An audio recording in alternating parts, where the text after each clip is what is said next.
Hello there, and welcome to the Wandering Wolf YouTube channel. I'm your host, Mark Rhodes. Alongside me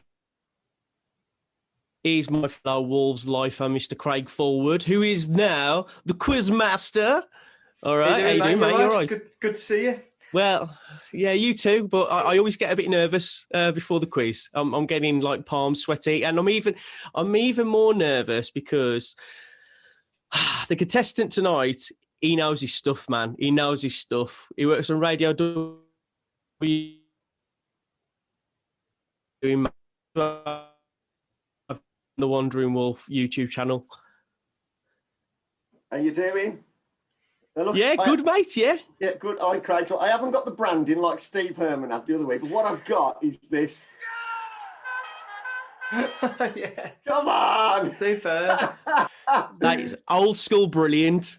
People want that as a ringtone all the while, Brian. And it's one of them, innit, that when your team is in and you're desperate for it to go, when your team's winning, you don't want to hear it, do you? Because every time it goes, your heart goes in your mouth.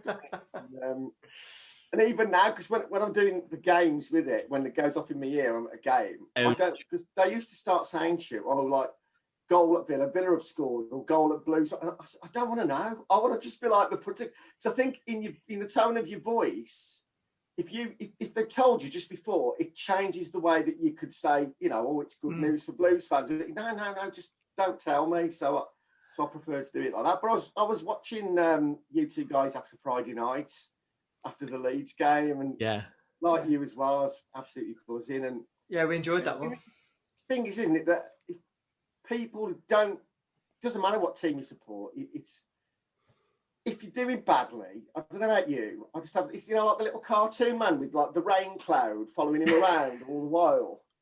And it's like that, isn't it? And yet when you win on a Friday night, the whole weekend feels different, doesn't it? So it does, yeah. There's a massive difference on your mindset all the while. Where do you think we're going to finish, Daz? Well, this is what you were saying, and I think we can have a strong finish to the season. I mean, I think it's going to be. I mean, we actually only got 2 points fewer now at this stage of the season than we had last season. Incredibly, after everything we've been through.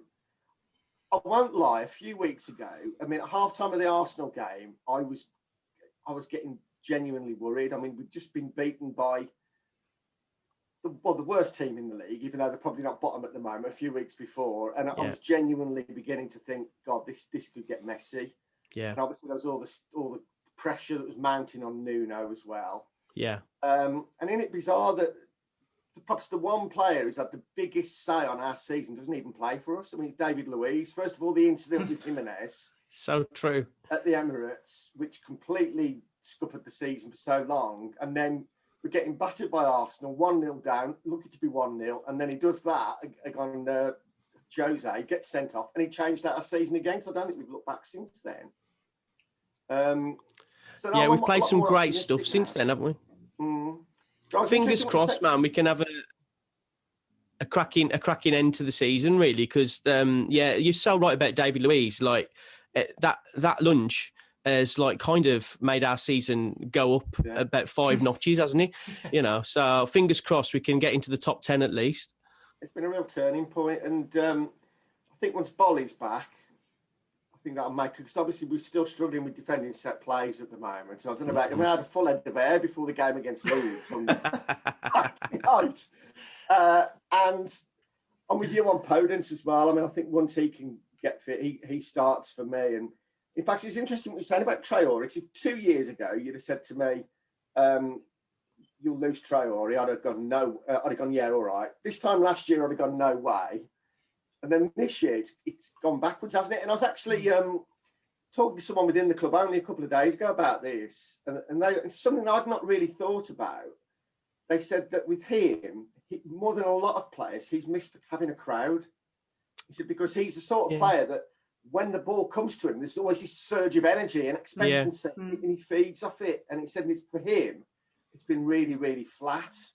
That's interesting. Interesting. Yes, I'd not thought of that really, because I think we get to the point where you're just watching it on the telly with the piped-in crowd noise, and you actually you forget that it's this massive empty chamber you know, with like 30,000 empty seats wherever you go. Whereas usually before there'd be this noise and this energy and this vibrancy. And I said that he's one of the players who actually is better with that because he feeds off it. Whereas now he's coming out and it's all a little bit, you know, until somebody kicks him and winds him up a little bit, then sometimes you'll get more out of him, don't we? So what would you say in the summer, Daz? Keep him or sell him? Well, I mean, if he doesn't sign a new contract, I think you've got to cash in. Sell. Definitely. Yeah, I mean, for me, he's still a luxury player, and he's still a player you get the best out of when you bring him on with 25 minutes to go. I don't think at this stage of his career he'll be happy with that. Really, I agree. Yeah, I agree. You won't be happy with that. You know, but if you could get, I don't think if they were to sell him now, with a year further down the line, they won't get £80 million for him or anything. But they could get 50 or 60. I think to be honest, what we need, obviously, we need a good commanding, hairy arse centre half to go alongside Bolly. Someone like a better Bennett, someone who's going to put their head in and just attack stuff. And a dynamic centre midfield player. Yeah, I agree. And then another striker, whether it's Jose or whoever, to provide help, competition. Yeah. You know, for Jimenez personally. Yeah, I think Jose is a good fit for our club. I think he's a good second. Yeah. Well, it all goes. I mean, this inverted thing on Friday, the second half at Southampton, and then on Friday night, swapping the wingers over, because all of a sudden now they're cutting inside, they're playing closer to Jose, so he's got someone to feed off.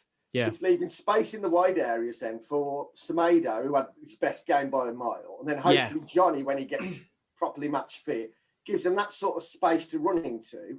The fact that the two wingers are cutting inside means they can shoot with these feet. They're closer to Jose. It's a bit similar to what they were playing actually in the first season under Nuno when in the Championship, when they actually made Bonatini look a half decent player for a while playing like that, didn't they? You know, so now I'm a lot more optimistic than I was. And if we can win on Saturday, then we're getting closer to that 40 points. And I can stop worrying now. I think we'll be fine now anyway. Exactly, same. Absolutely. Exactly the same as us, mate. Exactly the same as us. Yeah. Oh, all right. Well, you know, shall we do a quiz? Let's get on with it. Yeah, okay. Is it like one of the... It's a proper quiz, this, you see, with proper multiple choice. Not like remember on ITV when they got in trouble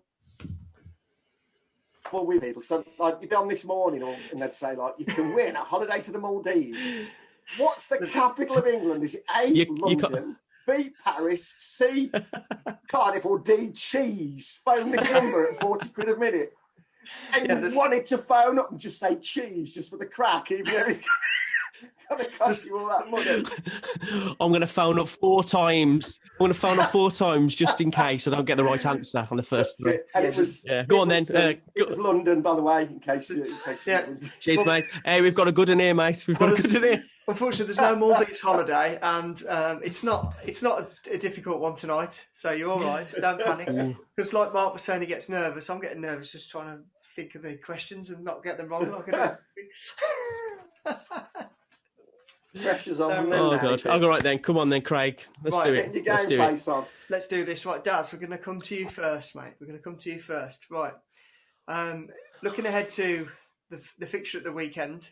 Some of these are Newcastle related. So off we go.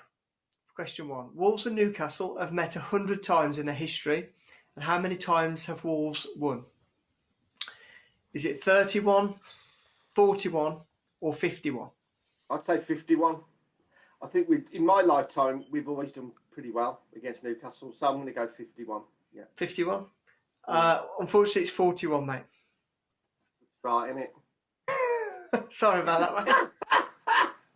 Oh. Unlucky. Right, Mark, over to you. Over to you. Yeah. This one's looking back on last week. Wolves and Leeds have met 99 times in their history. How many of those have Wolves won? Is it 25, 35 or 45? Well, you got to take the averages, really, haven't you? Have you? So, well, yeah, I suppose, because like Leeds and Wolves, I'd say we're pretty similar. I'd go 35. 35? Yeah. You'd be right, mate. It's 35. Well done. Oh, blimey. He's off the mark. He's off the mark. Well done, mate. Get in there. Come on. Right, Daz, over to you for question 2, mate. 17th of July 2009, the Asia Trophy. Big time. Big time game. Pre-season tournament out in China. Wolves faced Newcastle. What was the score? Did Wolves lose 2-0? Did Wolves win 4-2? Or did Wolves win 4-0? 2019, isn't it? Yeah. Wolves won 4-0. Correct, they did. Yeah. I remember watching that game and I thought, we're going to get Champions League. Yeah. Didn't Morgan Gibbs-White actually score? Yeah, he did, yeah. Goal as well, I think. He did, yeah. My God. Yeah. It was all going on. It was all going on. Last thing he did in a Wolves shirt. Yeah. Oh, come on. Come on. Sorry. Okay, he gets annoyed when I start talking about Morgan Gibbs-White. Yeah, let's stay off. Sorry. Right, Rhodesy, back to you, mate. Wolves beat Newcastle 3-2 at Molineux on the 5th of January 2003 in an FA Cup third round tie. But who opened the scoring for Wolves after 6 minutes? Was it Paul Ince, Mark Kennedy, or George Ndar? I know that Paul Ince scored, but I can't remember if he scored the first one of the 3. I can't remember Mark Kennedy scored. So I think I'm going to go Paul Ince. I think he scored off a corner. Yeah, Paul Ince? I think so, yeah. Okay, you'd be right, mate. Get in there. Correct. Get in there. Well done, buddy. I remember that was the game when Craig Bellamy came off kissing his... Oh, it was so good. Yeah, It was so good. Yeah. Were you number 1 in the charts then? Was that a bit after? Oh, Not no. you, It was Craig, Mark. Yeah, it wasn't me. I was the year before. You're in jive, buddy. It was actually... Daz, it was actually January 2. It was the year after, I believe. Fair play. It's funny out there. Right, Daz, on to you, mate. Back to you, question 3. 25th of October 2020, Wolves and Newcastle played out a 1-1 draw at Molineux. Who scored that night for Wolves? Was it Daniel Podence, Pedro Neto, or Raul Jimenez? I remember he scored for Newcastle. That was Murphy, won it with a free kick right at the end. Who scored for Wolves? I know this one. I'm going to go Podence because I think he'd scored against Palace. Now you're shaking your head. You're giving me clues. No, you've got me pounded now. You've got me pounded. That's not... Don't listen to Mark. I'm going to try and work my way around this one. So it was up. Oh, controversial. Oh, It's your own fault, Mark. It's your own fault. my head. Jimenez. You're going Jimenez now, not Podence. Yeah. This is controversial again. But because, Mark, it's a YouTube channel, you shouldn't be shaking your head, mate. I'm going to give you the points because it's Jimenez. I know. Excellent. I think it was a volley from the edge of the area or something like that, weren't it? Don't start thinking that you know now. It was Podence a minute ago. Schoolboy error. No, mate. Hey, you get the points. My own fault for shaking my head. I'm just going to, my head's in a neck brace now. Right, Mark, question 3 for you, mate. Which former Republic of Ireland striker represented both Wolves and Newcastle at club level? Was it David Kelly, Kevin Doyle, or Robbie Keane?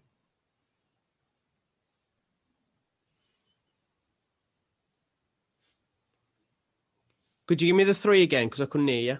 Yeah, it's David Kelly, Kevin Doyle, or Robbie Keane.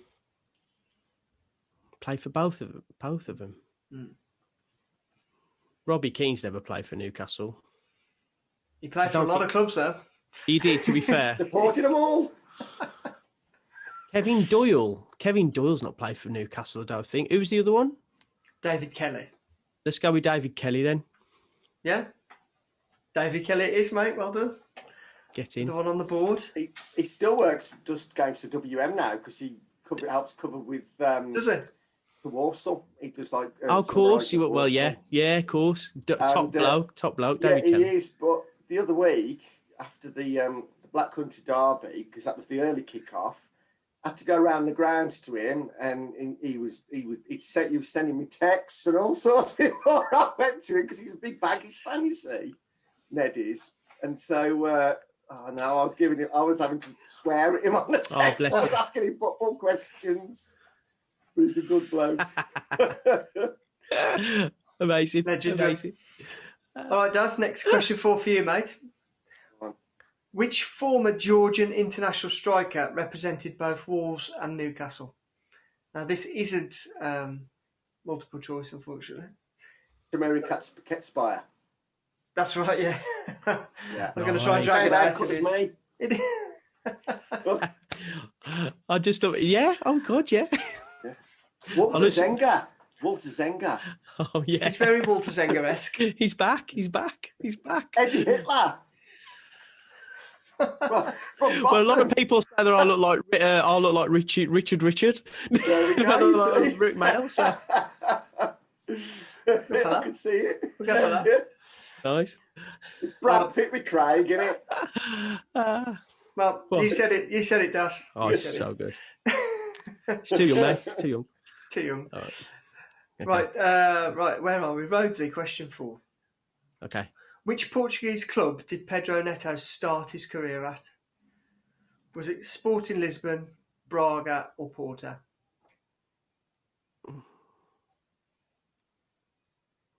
Braga. Braga? Yes. Correct. Well done. You're on fire. He's on fire. Yeah. He's on fire. Oh, D's on fire. Your defence is terrified. You haven't won yet, mate. You haven't won yet. Right, where are we? Daz. Right, question 5 for you, Daz. Not Newcastle related, this one. Wolves paid a then club record fee of 3.5 million for Adi Akinbaye in order to replace Robbie Keane in September 99. Where from? Is this multiple choice or not?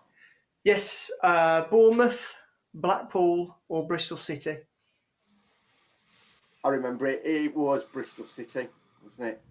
Correct, yeah, it was. Yeah. Well done, mate. I was looking to see whether Mark was nodding his head or not, you see, before I went there. I've learnt my lesson, mate. I ain't doing that again. Yeah, cracking signing that turned out to be. Yeah, he was. And then What are you laughing for? It's great. He went the season after. He only stayed for one season, didn't he? No, he's Crystal Palace for about 10 million or something, wasn't it? Good businessman. Jordan, who paid the money. Is it Leicester? No, he went Leicester. He went Leicester and then Leicester Palace. and then to Crystal Palace. Yes. Yeah. We made a bit of money out of him, though. He signed my shirt outside the Molineux. I'll never forget that. Yeah. Loved it.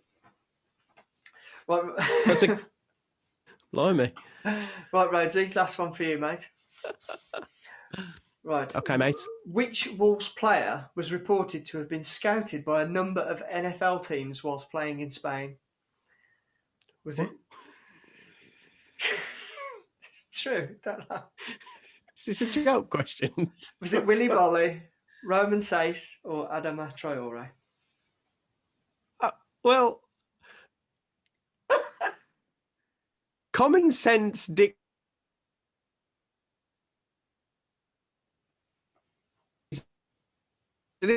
because he's absolutely massive, and they are quite huge usually. These American footballers, so it's got to be, isn't it? It's Traore, mate. Yeah. Brilliant. Well done, buddy. I'm happy with that. That's it. Daz, Mr. I'm sorry, Rhodes mate. has won 5-4 tonight. Well done, mate. Yeah. Congratulations. Right, yeah. Another Daz. one on the board for you. Oh, Daz, I'm happy with Wearing a that. hat, I'll take it off to you. But my one consolation is I've scored more points than Steve Herman. Oh, mate, So, it wasn't hard. It wasn't a difficult quiz. I love Steve to bits, but he had a shocker.